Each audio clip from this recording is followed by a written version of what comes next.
Attention night dwellers. This content pairs perfectly with your existential crisis cleaning session or pre-sleep overthinking routine. Whether you're organizing your space or your thoughts at ungodly hours, you're exactly where you should be. Not recommended for morning people or those seeking instant gratification. For the nocturnal intellectuals ready to learn while everyone else doom scrolls.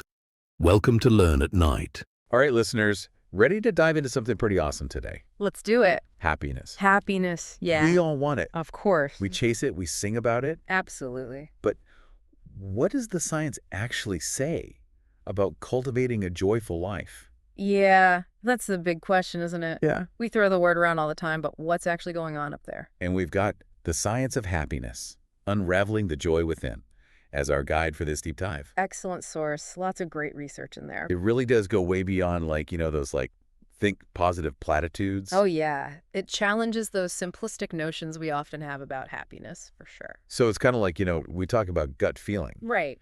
Now we're realizing our brains are like intricate happiness laboratories. Exactly. And this book dives right into that, breaking down the neurochemistry of bliss. Whoa, whoa, whoa. What? Before we get too deep into Yeah. all the brain chemistry stuff, Sure. can we talk about endorphins for a second? Of course. Because this book mentions chocolate. Ah, yes. And as a self-proclaimed connoisseur of all things cocoa, Okay. I need to know more. Well, it turns out that chocolate, specifically dark chocolate with a high percentage of cacao, can actually trigger the release of endorphins. So you're telling me my chocolate obsession is scientifically justified? Let's not go overboard. It's all about moderation, right? Moderation? What's that? But yes, there's a reason why chocolate can make us feel so good. Yeah. It's not just the taste, it's an actual physiological response happening in our brains. I'm filing that under useful facts for winning arguments. Good one. But seriously, though, this whole idea that, our actions, even something like eating chocolate, can influence our brain chemistry. It's actually amazing, right? It's pretty mind-blowing. It is, and this book goes beyond just identifying those neurochemicals. Okay. It explores how we can actively influence their production through our choices and behaviors. So it's not just about waiting for happiness to strike. It's about, hacking the system. Exactly. It's about taking a proactive approach to our well-being and understanding that we have more control over our happiness than we might realize. Okay, I am officially intrigued. To Give us the goods. What kind of happiness hacks are we talking about? Well, one of the foundational tools this book highlights is gratitude. Oh, come on, gratitude. I feel like we hear about gratitude all the time. I know, right? It's everywhere, but it's more than just a feel-good concept. There's a ton of research demonstrating the powerful link between gratitude and happiness. So how does it actually work, though? Right? Is it just about thinking happy thoughts? It's more than that. Gratitude actually shifts our focus, helping us appreciate what we already have rather than dwelling on what we lack. And that shift in perspective can have a significant impact on our overall mood and even our physical health. So it's like retraining our brains to see the good stuff, Exactly. which then kicks off all sorts of positive chain reactions. Precisely. And the research suggests that practicing gratitude consistently, whether it's keeping a gratitude journal, expressing appreciation to others, or simply taking a moment each day to reflect on what you're thankful for, can lead to increased happiness levels, reduced stress, even improved sleep. Wait, improved sleep? Yeah.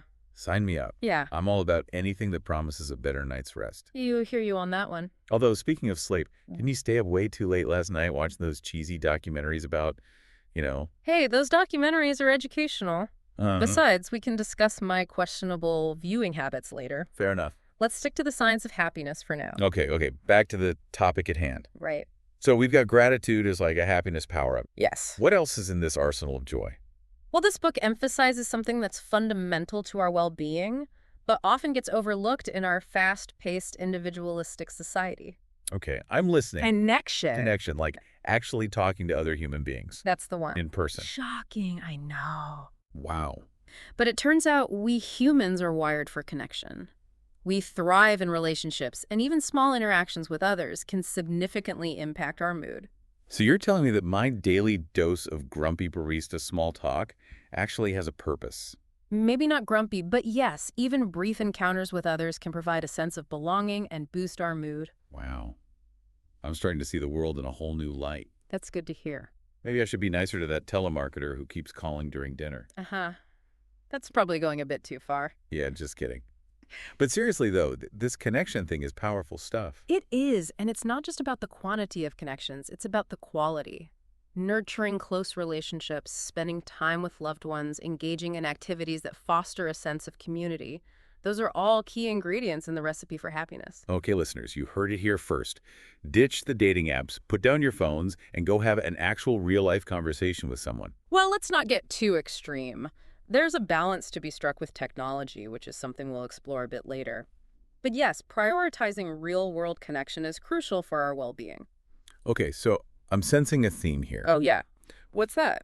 Happiness is less about what we acquire Right. and more about how we engage with the world and the people around us. Exactly. It's about shifting our focus from external validation to internal fulfillment, from chasing fleeting pleasures to cultivating lasting joy. Deep stuff.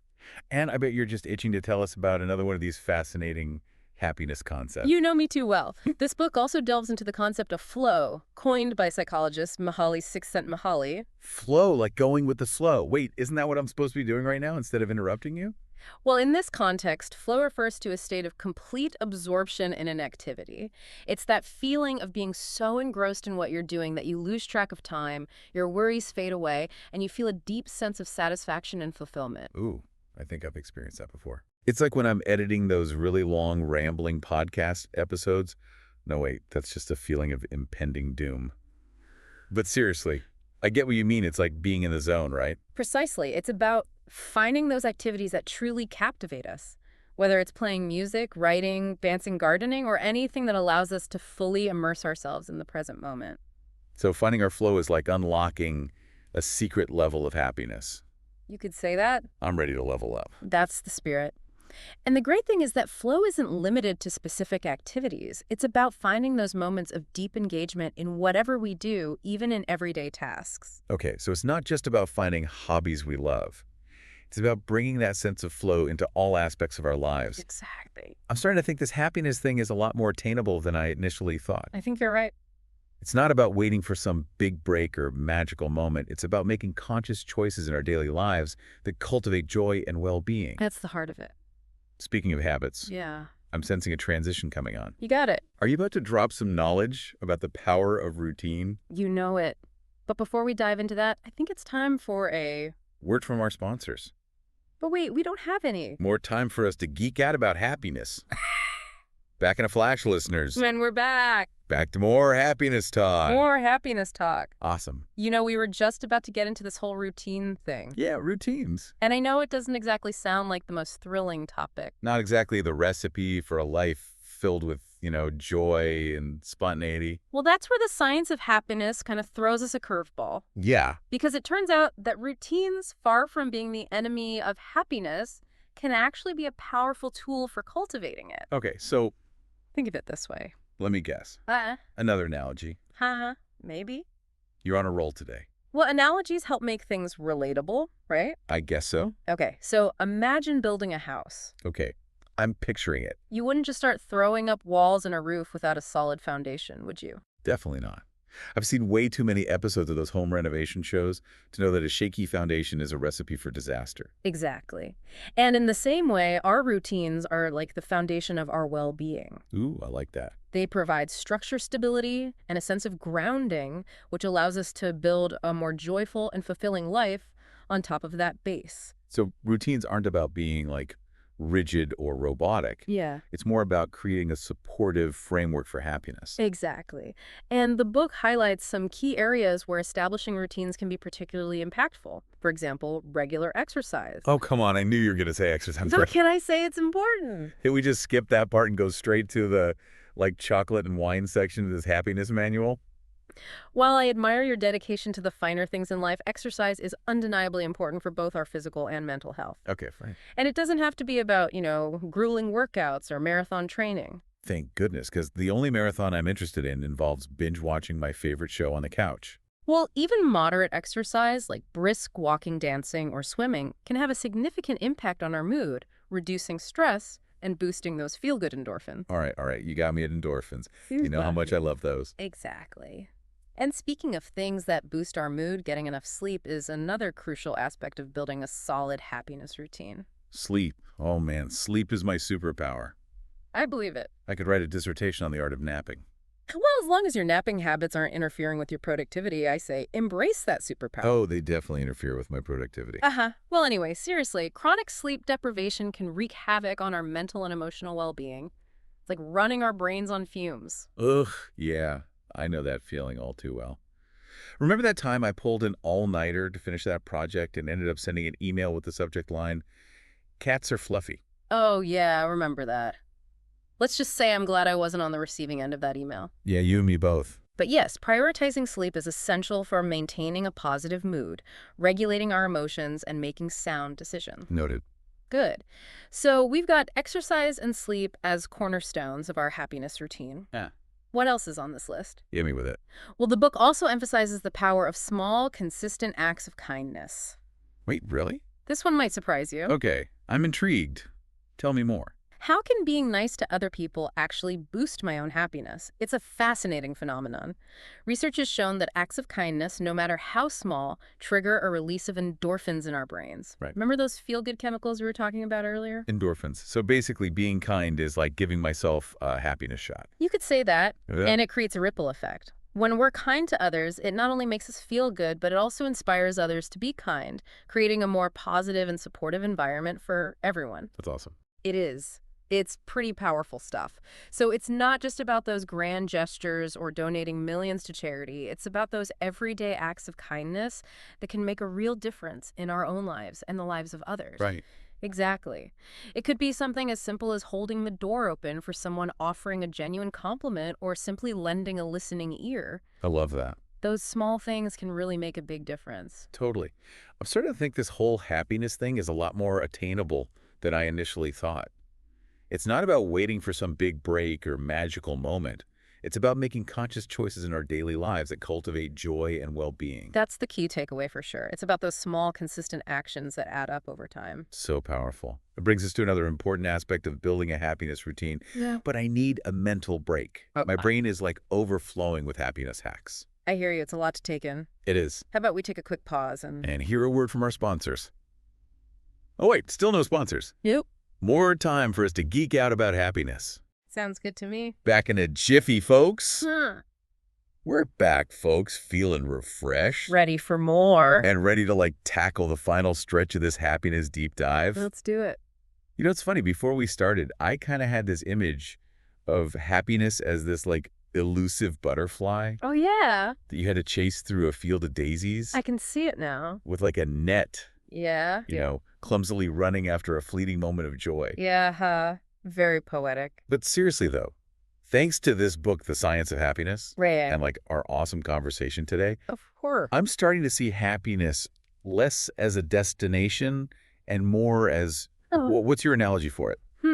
If we're sticking with the house metaphor, I'd say happiness is the feeling of finally moving into that well-built house. Oh, I like that. The one with the strong foundation of routines, Yeah. the walls of connection, Yeah. the roof of gratitude. And let's not forget, the cozy fireplace of flow state and those little acts of kindness, like the perfectly placed house plants that bring life and joy to the space. I love that. It's about creating an environment that supports our well-being, where happiness can just naturally flourish. Yeah, so we've covered a lot of ground today. We have. From the neurochemistry of bliss Right. to the power of routines and, those tiny but mighty acts of kindness. Absolutely. What's the big takeaway message here? I think the most important message is that happiness is actually within our reach. It's not about winning the lottery or finding the perfect partner, Or chasing that elusive butterfly. Exactly. It's about cultivating those everyday habits and mindsets that really nurture our well-being. So no more waiting for Prince Charming or winning lottery tickets. Nope. We are the heroes of our own happiness journey. That's right. Take that on a t-shirt. Absolutely. And speaking of journeys, this book offers a really interesting challenge that I think perfectly encapsulates this whole idea of taking ownership of our happiness. Challenge accepted. All right, hit me with it. I'm all about leveling up my happiness game. Okay, so the challenge is this. If you could sponsor one aspect of your happiness, what would it be and why? Ooh, that's a good one. Right. It's like asking, what's the most valuable ingredient in your personal recipe for happiness? Exact. So many possibilities. I know. It really gets you thinking about what truly matters when it comes to your well-being. Maybe it's prioritizing quality time with loved ones, or pursuing a passion project, or creating some kind of daily ritual that brings you joy. Hmm. For me, I think I'd sponsor my flow state fund. Okay. I'd invest in those activities that make me lose track of time. Mm-hmm. Those moments where I'm completely absorbed and feeling, creatively energized. Like what? Like maybe a pottery class or a weekend writing retreat.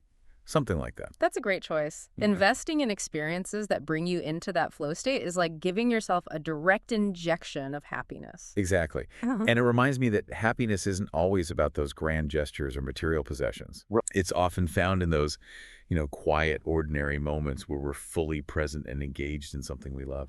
So well said. And I think that's a beautiful note to end on. The journey to happiness is really paved with these small, mindful choices. Yeah. And each one of us has the power to create a life that truly sparkles with joy. Beautiful. And that's a wrap on another deep dive, folks. That's it. We hope you've enjoyed this exploration into the science of happiness as much as we have. Me too. Remember, you are the sponsor of your own joy. You got it. So go out there and create a life that makes your heart sing. Until next time on The Deep Dive.